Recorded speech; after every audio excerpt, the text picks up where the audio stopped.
श्री स्वामी समर्थ मंडळी, स्वागत आहे तुमचं माझ्या या चॅनलवरती। आजचा दिवस तुम्हाला खूप छान आणि सुखाचा, आनंदाचा, भरभराटीचा जाओ हीच मी तुमच्यासाठी स्वामीचरणी प्रार्थना करतो। आणि आज या आगळ्या वेगळ्या नवीन व्हिडिओमध्ये आपण 29 जुलैला म्हणजेच बुधवारी गुरुपौर्णिमेच्या दिवशी ह्या आषाढ महिन्यातील जी पौर्णिमा तिथी येते, तर त्या पौर्णिमेला दरवर्षी गुरुपौर्णिमा ही साजरी केली जाते। गुरुपौर्णिमा हा आपल्या हिंदू धर्मातील अत्यंत पवित्र आणि महत्त्वाचा सण मानला जातो। ज्ञान, संस्कार आणि जीवनाला योग्य दिशा देणाऱ्या गुरूंबद्दल कृतज्ञता व्यक्त करण्याचा हा दिवस आहे। या गुरुपौर्णिमेच्या दिवशी गुरु, शिक्षक, माता पिता आणि जीवनात मार्गदर्शन करणाऱ्या प्रत्येक व्यक्तीप्रती आदर व्यक्त केला जातो। गुरुचरित्राचा जो ग्रंथ आहे, तर त्या ग्रंथामध्ये असं सांगितलेलं आहे की एक वेळेस ईश्वर कोपला तर गुरु वाचवू शकतो, पण जर गुरु कोपला तर ईश्वर वाचवू शकत नाही। त्यामुळे आपल्या गुरूंचा कृपा आशीर्वाद, त्यांचा वरदहस्त आपल्यावरती राहणं हे तितकंच महत्त्वाचं आहे। आपले गुरु कोण असतात, तर तुम्हाला सांगितल्याप्रमाणे आपले पहिले गुरु ते म्हणजे आपले आईवडील असतात। त्यानंतर आपण शिक्षण घेतो, तर आपले शिक्षक सुद्धा आपले गुरु असतात। आणि ज्यांच्याकडून आपल्याला दीक्षा भेटते असे ते आपले गुरु असतात। तसेच ज्यांच्याकडून आपल्याला ज्ञानाची, बुद्धीची प्राप्ती होते, तर तेच आपले गुरु असतात। आणि म्हणूनच वैदिक शास्त्रात सुद्धा गुरुपौर्णिमेला विशेष महत्त्व दिले गेले आहे। या दिवशी आपल्या गुरूंची सेवा, उपासना करायची असते। तर आता आपले गुरु कोण असतात, तर आपल्या सर्वांचेच गुरु आहेत, ते म्हणजे परब्रह्म श्री स्वामी समर्थ महाराज। तर श्री स्वामी समर्थ महाराजांची या गुरुपौर्णिमेच्या दिवशी तुम्हाला सेवा करायची आहेत। जर तुमच्याकडे मूर्ती असेल, तर मूर्तीवरती छान पंचामृताने किंवा शुद्ध पाण्याने अभिषेक करायचा आहे। फोटो असेल तर फक्त व्यवस्थित स्वच्छ पुसून काढा। त्यांना अष्टगंध, पिवळ्या रंगाची फुलं, नैवेद्य अर्पण करा। धूप, दीप, अगरबत्ती त्यांच्यासमोर लावा आणि त्यांना प्रिय असणाऱ्या सर्व वस्तू अर्पण करायच्या आहेत। आता स्वामींना चाफ्याची फुलं ही अत्यंत प्रिय आहेत, तर ते तुम्हाला भेटले तर आवर्जून तुम्ही अर्पण करू शकता। तसेच या दिवशी काही प्रभावी सेवासुद्धा केल्या जातात। या गुरुपौर्णिमेच्या दिवशी आपण काही सेवा केली तर त्या सेवेचे आपल्याला दुप्पट पटीने फळ प्राप्त होते। तर या दिवशी तुम्हाला शक्य असेल तर स्वामी चरित्र सारा अमृतच एक पूर्ण पारायण करू शकता। त्यामध्ये 21 अध्याय आहेत आणि साधारण 2 ते 2.5 तासामध्ये हे पूर्ण अध्याय वाचून होतात। तर ही सेवा तुम्ही करू शकता।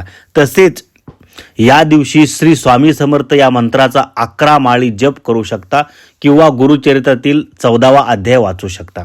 तर या काही सेवा आहेत ज्या आपल्याला या गुरुपौर्णिमेच्या दिवशी करायच्या आहेत। त्याचबरोबर गुरुपौर्णिमा हा दिवस अत्यंत महत्त्वाचा आणि शुभ असल्यामुळे या दिवशी मुलांसाठी सुद्धा काही प्रभावी उपाय जे आहेत तर ते केले जातात। कारण प्रत्येक आईला आपल्या मुलांची एक काळजी असते की माझा मुलगा किंवा माझी मुलगी प्रत्येक ठिकाणी, प्रत्येक क्षेत्रात त्यांना यश मिळावं। त्यांच्यावर जे काही विघ्न आहेत, जे काही दोष आहेत, त्यांच्या आयुष्यात ज्या काही अडचणी सुरू आहेत, तर ते दूर व्हावेत। त्यांना नोकरीमध्ये, अभ्यासामध्ये किंवा व्यवसायामध्ये भरभर करून यश मिळावं। त्यांच्या कुंडलीत जे काही दोष आहेत, तर त्या दोषांचं निवारण व्हावं किंवा येणारे सर्व दोष, संकट हे त्यांच्यापासून दूर राहावेत। त्यांच्या मनामध्ये जो काही हट्टीपणा आहे, तो जो काही चिडचिडपणा आहे, तर तो दूर व्हावा। अशी काही मुलं असतात आपल्या घरामध्ये जी लहान असतात पण खूप चिडचिड करतात, हट्टीपणा करतात, किंवा काही मुलं शिक्षण घेत असतात पण शिक्षणामध्ये म्हणजेच अभ्यासामध्ये त्यांचं मन लागत नाही। काही कालांतरापूर्वी मुलं खूप हुशार होती, पण अचानक त्यांच्यामध्ये काहीतरी तुम्हाला बदल झालेला जाणवत आहे। त्याचं मन अभ्यासामध्ये लागत नाही किंवा मुलं जो काही अभ्यास करत आहेत ते त्यांच्या लक्षात राहत नाही किंवा मुलांना वाईट गोष्टीची संगत लागलेली आहे। तर अशा गोष्टी कधी होतात, जर मुलांच्या कुंडलीमध्ये काही दोष निर्माण झालेले असतील किंवा त्यांना काही नजरबाधा झालेली असेल किंवा बाहेरच्या एखाद्या व्यक्तीची वाईट नजर लागली तर मुलांना हा त्रास होत असतो. आता नजरबाधा किंवा नजर दोष ही फक्त बाहेरच्या व्यक्तीची लागते का, तर नाही. घरातील आईवडिलांची नजरसुद्धा ही आपल्या मुलांना खूप पटकन लागत असते आणि त्यामुळेच आपल्याला या गुरुपौर्णिमेच्या दिवशी आपल्या मुलांवरून काही वस्तू आहेत ज्या ओवाळून टाकायच्या आहेत. या वस्तू ओवाळून टाकल्यामुळे मुलांचे विघ्न, दोष, अडचणी दूर होऊन अभ्यासात, नोकरीत, व्यवसायात खूप यश मिळेल. त्यांची प्रत्येक क्षेत्रामध्ये प्रगती होईल. तर अशी कोणती वस्तू आहे ओवाळून टाकायची आहे, हा उपाय कसा करायचा आहे, याबद्दलची संपूर्ण माहिती या व्हिडिओमध्ये मी तुमच्यासमोर आता सांगणार आहे. त्यामुळे तुम्ही हा व्हिडिओ स्किप न करता शेवटपर्यंत पूर्ण व्हिडिओ पहा. आपल्या चॅनलवरती तुम्ही नवीन असाल तर चॅनल सबस्क्राईब करा, बेल आयकॉनचं बटन दाबा, म्हणजे नवीन व्हिडिओ बनवल तसे अपलोड करेल तसे तुमची नोटिफिकेशन ते तुमच्यापर्यंत पोहोचेल आणि तुम्हाला तो व्हिडिओ लगेच पाहता येईल. तर व्हिडिओ मिस होणार नाहीत तुमचे. तसेच व्हिडिओ तर या गुरुपौर्णिमेचा प्रारंभ 28 जुलैला सायंकाळी 6:18 झालेला आहे. 29 जुलैला रात्री 8:05 होणार आहे समाप्ती. तर उदय तिथीनुसार 29 जुलैला म्हणजेच बुधवारी ही गुरुपौर्णिमा साजरी केली जाणार आहे. याच दिवशी आपल्याला व्रत करायचं आहे. गुरुपौर्णिमेला व्रत केले जातं म्हणून सर्व स्त्रियांनी, पुरुषांनी या दिवशी व्रत करायचं आहे. कारण या गुरुपौर्णिमेच्या व्रताचा सुद्धा खूप मोठा धार्मिक महत्त्व आहे. या दिवशी आईवडिलांनी व्रत केलं तर मुलांच्या कुंडलीतील सर्व दोष दूर होतात, म्हणून हे व्रत करायचं असतं. आता जो उपाय मी तुम्हाला सांगणार आहे हा उपाय सुद्धा तुम्हाला गुरुपौर्णिमेच्या दिवशीच म्हणजेच बुधवारी 29 जुलैला करायचा आहे. दुपारी 12 वाजण्याच्या अगोदर तुम्हाला हा उपाय करायचा आहे. तो करायचा जास्तीत जास्त प्रयत्न करायचा आहे. तुम्ही मुलं आणि मुली या दोघांसाठी हा उपाय करून पहा. जर काही कारणाने तुमची मुलं बाहेरगावी शिकायला असतील तर त्यांच्यासाठी सुद्धा हा उपाय जो आहे तो तुम्ही करू शकता.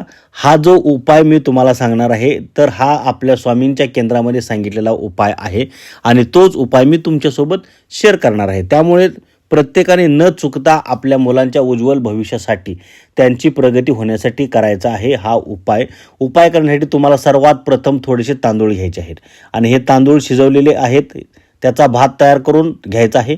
त्याच्यामध्ये भात शिजवत असतानाही म्हणजेच तांदूळ शिजवत असताना मीठ घालायचं नाही किंवा कुठल्याही प्रकारचं तेल घालायचं नाही. अळणी भात शिजवायचा आहे. आता हा भात शिजल्यानंतर एखाद्या प्लेटमध्ये काढून घ्यायचा आहे. जर तुमची 2 मुलं असतील तर 2 मुलांसाठी सेपरेट प्लेटमध्ये हा भात काढून घ्यायचा आहे. वेगळा शिजवण्याची गरज नाही. फक्त शिजवल्यानंतर तो 2 वाट्यांमध्ये वेगवेगळा काढून घ्यायचा आहे. किंवा तुम्ही एखाद्या कागदावरती किंवा पट्ट्यावरती किंवा तुमच्याकडे द्रोण असतील तर त्यामध्ये सुद्धा तुम्ही हा भात काढू शकता. त्यानंतर त्या भातावर आपल्याला 1 चमचाभर दही टाकायचं आहे. आपल्या देवघरामध्ये तुम्हाला अगरबत्ती, दिवा जो आहे तर तो लावून घ्यायचा आहे आणि यानंतर अगरबत्तीची जी काही रक्षा असेल त्याला विभूती म्हणतात.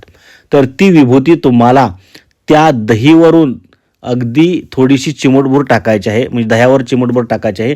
आणि जी आपण स्वयंपाकघरामध्ये काळी मिरी वापरतो तर ती काळी मिरी तुम्हाला 2 काळी मिरी त्यासोबत ठेवायच्या आहेत.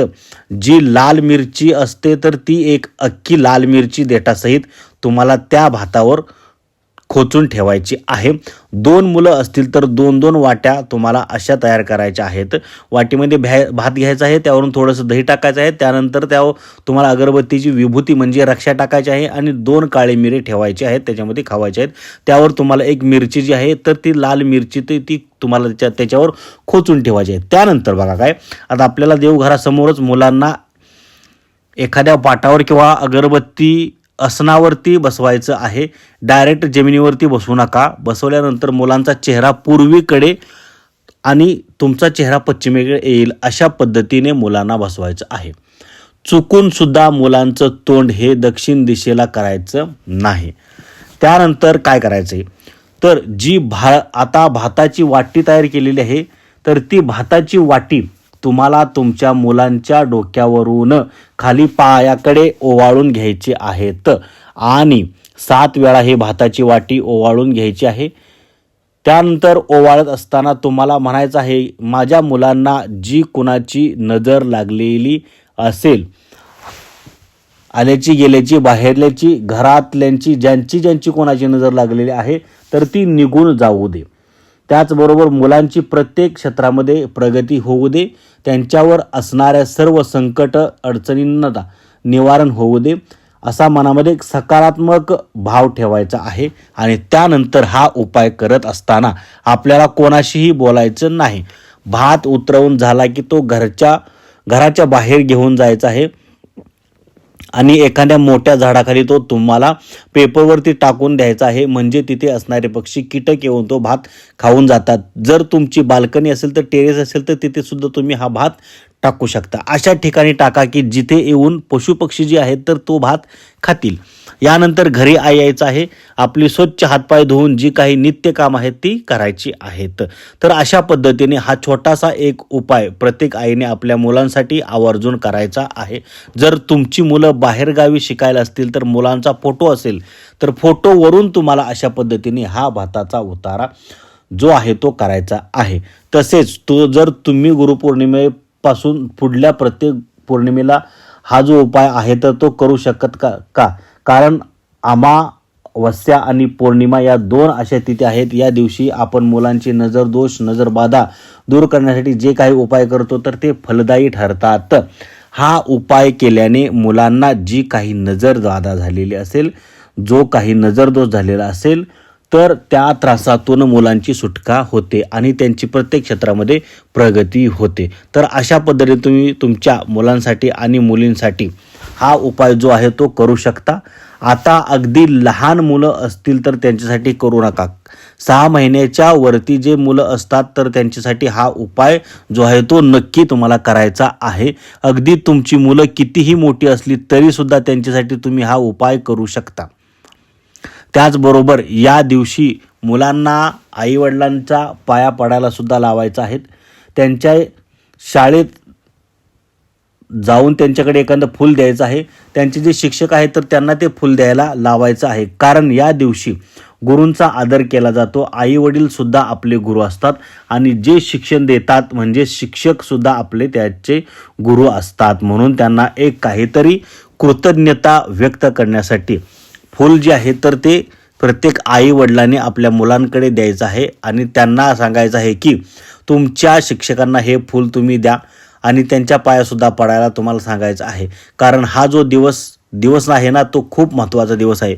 गुरूंचे जेवढे आशीर्वाद तुम्हाला घेता येतील तेवढे जास्तीत जास्त आशीर्वाद तुम्हाला घ्यायचे आहेत. तर ही अत्यंत महत्त्वाची माहिती मला तुमच्यापर्यंत शेअर करायची होती. कसा वाटला व्हिडिओ कमेंट करून सांगा.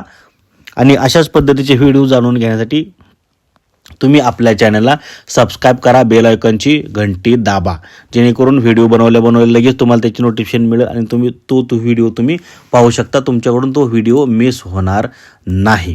तर कशी वाटली माहिती कमेंट नक्की करा. धन्यवाद. श्री स्वामी समर्थ.